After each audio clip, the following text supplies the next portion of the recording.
So if you may recall, in 2010 we showed off two of our playable races, the humans and the Char.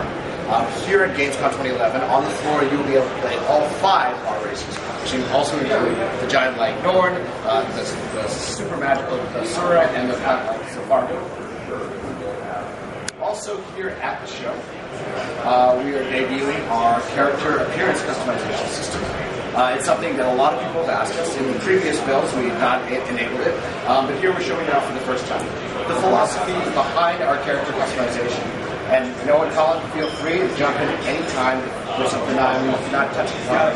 But it's really for those people who want to go in and very quickly create a general type of character with a very general kind of appearance. Yeah, we make it very easy to do that. You can go in and have different hairstyles, different builds and physiques, a wide variety of basic templates. At the same time, and there are some people who just want to do that, get it in. At the same time, we do allow a high level of tuning. We have a number of physical and visual attributes on the sliders so that you can choose things from the size of your eyes, the angles of your eyebrow, the shape of your nose, all the way down to the size of your chin.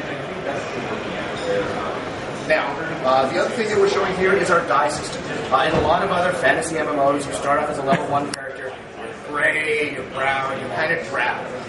We don't think that feels very heroic. So we actually do provide you a starting die selection that you can set in character creation.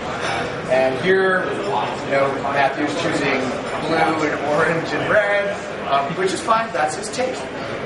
What's interesting about our die system is not only do we provide 3 channels of die per item, which allows for a high level of visual customization, but our system remembers the schema you set. So as you acquire new gear in the game, Guild Wars 2, it will do its best to apply that schema to the new armor. We think that's a cool way of always having a nice visual style representation. Now keep in mind, any time in the game, if you choose to change this initial schema, you can do that. But if you're a guy who says, I want to look like Iron Man in this game, so I'm always going to wear red and yellow, you can set that up here, and that will happen even as you acquire new gear. All right, so we've gone ahead and already shown the human starting experience. So let's go into and demonstrate the Char starting experience. And at this point, I'm going to hand it over to Colin. All right, so we're going to go ahead and make a Char engineer here. And you'll see that the Char has character customization just like the humans do. We don't have all of the features hooked up yet for the Char. There's a lot more character customization, including stuff for face and those details that we'll be doing down the road. But you can see there's a lot of details in here already available to you. You can select different fur patterns, and you can dye your different fur patterns different colors. You can make a lion Char, or a cheetah Char, a panther Char, or a leopard Char. And then you get some head options. You can pick out your Char's sweet haircut, and their custom face. And most importantly, the Char is defined by their horns, so you can pick out a really cool set of horns that you're happy with. And then you get your die system here again.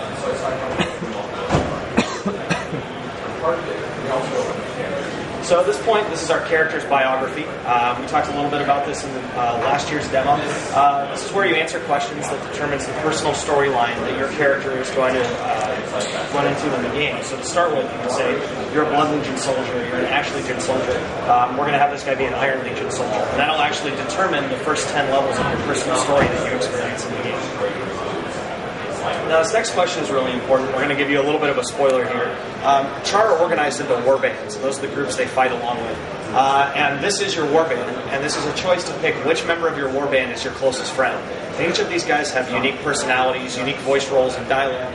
And based on the choice that you make here, this is the character who's going to survive the first battle in the game with you, and the rest of these guys are going to be killed off. And this guy goes with you on your personal story as you journey through the game and actually affects and has specific dialogue based on which character you picked through your personal journey. This next question determines the second storyline you experience in the game. It's basically who was my father? Was he an honor-bound soldier? Was he an evil sorcerer? Was he an honorless member who left his warband? and you actually get to experience a storyline that relates to this question as well, based on what answer you gave. At this point, you see a summary of your character's biography. So this is basically who your character is in the game world. And as you play through the game, you can go back and look at your hero's journal and see this continue to update and track all the things you've done in the game, so you can see who your character is and know what their story is in our world.